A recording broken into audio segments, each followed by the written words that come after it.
I've been dancing and singing since I was a little kid. So I've always done total theater. I've always been involved in musicals, and I got interested in Japanese theater in university. I saw a couple of shows, and I had a great class in non-European theater, which is what it was called at the time. And I learned about kabuki and no, so I was fascinated. And then I decided I just really wanted to travel to Japan, so I took a year off, got a job teaching English, and fell totally in love with both no and Japanese dance, classical dance in terms of kabuki. I saw Ennosuke performing a piece called Kurozuka, and I was so moved, and it was so unbelievably beautiful movement dance theater that I thought I had to learn more.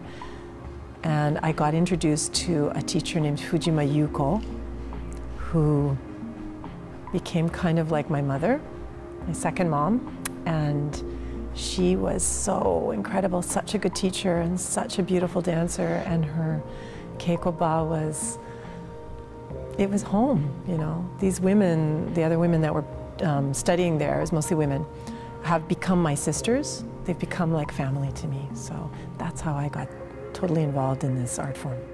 My current teacher is Fujima Shogo. My first teacher passed away, so my current teacher would probably roll his eyes and say, well, she doesn't practice enough. Because I make lots of mistakes now. I practice on my own. I use videos. I go to Japan. I went twice last year to study, but it's not enough, of course, because I learn my own mistakes. I use the dance to create new work, which is maybe sometimes a little difficult for the actual form, and it makes my mistakes worse, but at least I keep practicing, and I keep thinking about it, and I keep working with it. So that's what I do. Like, even if I'm just reaching for something, you know, my hands move that way now. It's sort of become an embodiment. Even if I'm not doing all the dancing right, it's become so much part of my life. And I moved back to Vancouver. I'm from here, and I thought, how can I do this work? How can I do and practice Nihon Buyo and Japanese art forms, but also be a creative person? And you know, there isn't a company that I can really do that with myself, so I thought I'll do my own work. I'll start creating my own stuff. So that was one of the reasons I founded the company. And also, I wanted to bring in really high quality Japanese artists to Vancouver to present them in a way, or to work with them, maybe collaborate or something. I wasn't clear at the beginning, but I really wanted to do that. So those are the two things that Tomoe Arts does, is create new work where I can use this stuff, or other people can also use it and learn it and work with it, these aesthetics, and also bring in really high quality artists. We've presented some no, and we presented kabuki, dance. So we try to do one project a year. It takes a long time to raise the finances, to be honest, and you know, it's just a reality of life. So right now, once a year, sometimes we have to do a smaller project and wait till the next year, which is what happened with this one. We didn't quite get enough money to do a full production last year, so we did a little concert, stepping stone concert version of it, and now we're doing the full production because we got some more financing for it. Night is always dark and dense. Objects that were immersed in daylight quietly surface. Their vague shapes hardening, each asserting its own color and significance. It's called Weaver Woman, and it is based on a short story by a Korean writer named O-Chonghui, and she was really major, she still is a major female writer in Korea, and one of the early really major female writers. And this story was translated by a woman in Vancouver at UBC, and I came across it and I loved it. So I wanted to turn it into a show.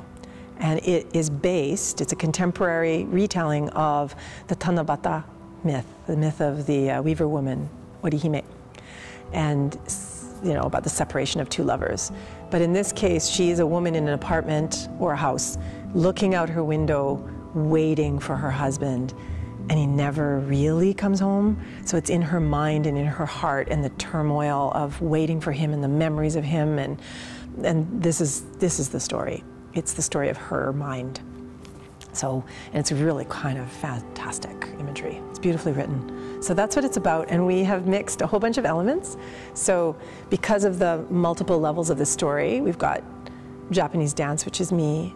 We also have a Japanese artist, Etsu Inoue, who has done these beautiful background paintings with ink paintings to work as the scenes in the set and also as a storytelling device for the original story. We have music that's original by a woman named Lan Tung, who's Taiwanese, and she plays the erhu and sings, so the lyrics, some of the lyrics are in Chinese. And then there's also Western instruments, a cello and marimba and percussion, all live on stage. And there's dance. And then we have spoken text done by Maki, who is Korean, but trained in Canada and an actress and just fantastic. And she's speaking English, saying many of the words of the story, a little bit in Korean, but mostly in English. So Maki and I play the same character. And Maki essentially is the voice of the character, and I am the extension in the body of the character. So we enact scenes and we relive scenes as kind of a split personality. So she will speak some things and I will live them out, and then she'll respond to something I've seen. So we're really working as an interaction. So I dance a lot of her memories and a lot of the things that she's seeing. There's some straight-on Nihon Buyo movements, some of my gestures, some of the hand movements I make, some of the head movements are very much Nihon Buyo. But I'm not in a kimono, so some people may or may not recognize it all. So the show is on July 3rd, 4th, and 5th. It's at 7 p.m. on Friday and Saturday, and on Sunday we have a matinee at 2 o'clock. It is at the Dance Center, the Scotiabank Dance Center, at Davie and Granville, and we're part of the Dancing on the Edge Festival. So you can get tickets through the Dancing on the Edge Festival website. Just that I'd really like to thank everyone who supported this project. It means a lot to all of us, and we are really proud to be working together as this crazy group of multilingual, multicultural, multidisciplinary artists that are really working very well together, and it's been such an adventure. So I want to thank everyone who supported us and allowed us to do that. Please come and let us share it with you.